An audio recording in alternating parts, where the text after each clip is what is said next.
am Squatawa, the teller of stories. Today I will tell you a tale known to the Micmac tribe of Nova Scotia and to the Passamaquoddy tribe of Maine.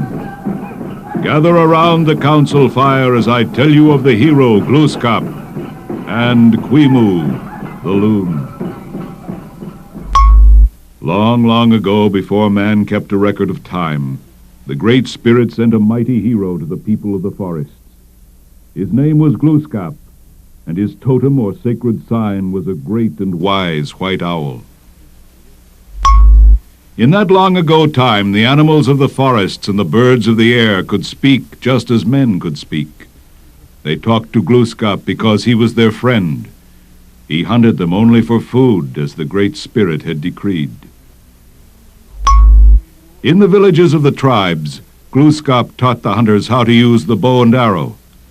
He taught them how to hunt for food and to stalk the game of the forest.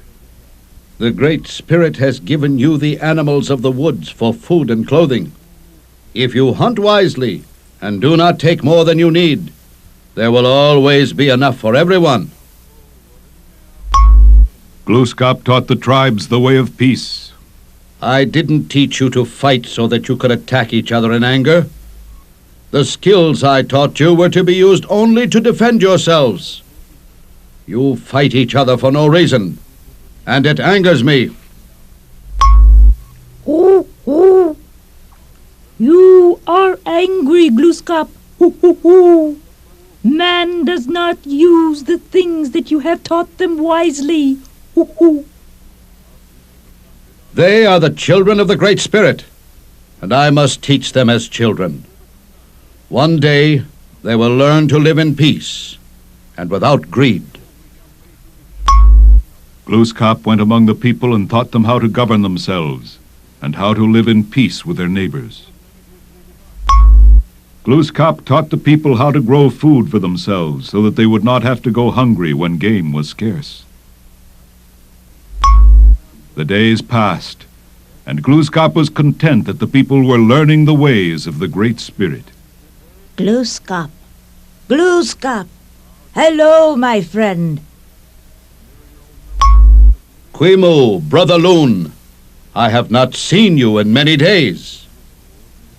I have been on the other side of the lake, but you could not hear me, for I have no song like the robin, or even a call like your white owl. Then I will give you a call of your own. Listen. This will be yours alone.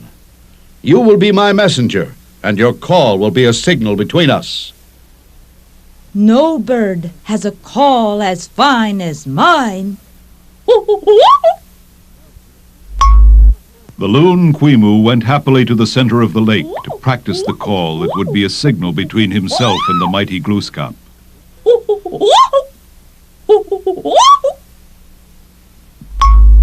We are not content, Glooskap. We are the most beautiful animals in the forest, but we have the poorest grass to eat.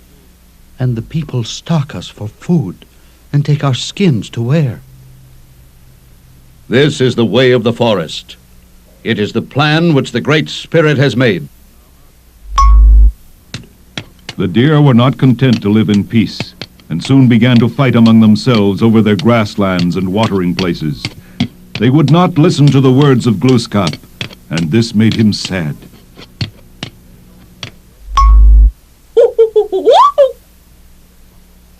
I heard your call, Glooskap. You are very sad, my friend.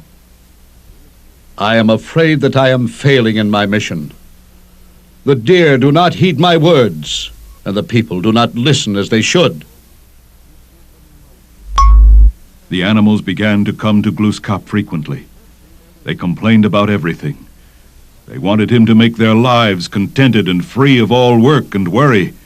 And when he told them that this could not be done, they turned away from him in anger. The fields were left untended as the Indians grew tired of working them. They did not want to work for their food. The small animals went into the fields and stole away the untended food. They hid it away in the forest, for they took more than they could use. The people were angry when the animals took away their food. They followed them into the woods where many animals were killed and taken back to the village. Much of the meat would be wasted, for the hunters had killed more animals than they could possibly use. Glooskap showed the people how to preserve the meat so that it would not be wasted. The people would have food when the time of the snow moon came. You have killed unwisely, but the food can be saved in this way. You must learn to take only what you need. I am tired of Glooskap. He is always telling us what we must do. And what we cannot do. He does not know the ways of men. His words are those of a fool. We should send him away. Ooh, Glooskap, my friend, you are wasting your time. Ooh, let's leave this place. Ooh, the men and the creatures do not want to learn the ways of the Great Spirit. You have taught them the way to live together in peace, but they will not listen. In the end, your heart will be broken. In the days that followed, the words of the owl came true. The animals of the forest were not content to live together in peace. And the people of the woods made war on each other. They guarded their lands and possessions jealously and would not share what they had. Glooskap went to the people again and told them of the evil things that were happening. They would not listen to him. They laughed at his words and drove him from the village. The warrior went sadly into the deepest part of the forest. His mighty heart felt as if it would break even as he walked. Great Spirit, mighty Father of all creatures, I have failed you, and I have failed the creatures of the land. They have listened to my words, but they have not understood them. I do not know what more I can do. Tell me what I must do. The Great Spirit saw the sorrow in the heart of his great warrior and understood that he had done his best to teach his children the ways of peace. The Great Spirit called Glooskap to a place of rest and happiness.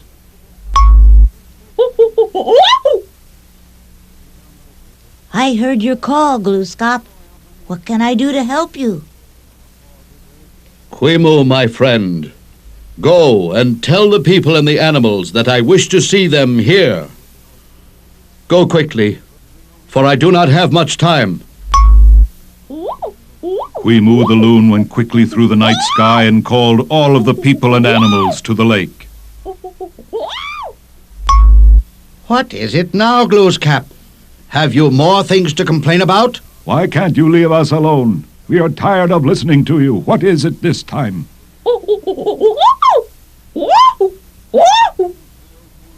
Be still and listen to friend Glooskap. My friends, I must leave you. The Great Spirit has called me to return to him.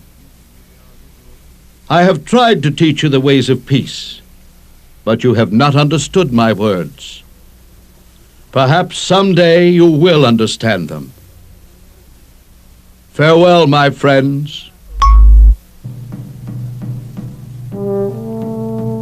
Glooskap set out in his canoe and paddled away. As he went, his sad farewell song floated back to the shore. When they could no longer see him in the distance, the people and animals turned to speak to each other and found that they could not. Only creatures of the same kind could communicate with each other. The white owl, Glooskap's totem, flew deep into the forest and hid himself, vowing not to return until the warrior once more walked among the people. In time, the people went back to the fields, but they would not turn away from the ways of greed and selfishness. Soon they no longer remembered Glooskap, except as a name in the stories told by the old ones of the tribes. Only Kwimu the Loon remembered his friend, and each day he called across the lake to Glooskap, calling for him to return.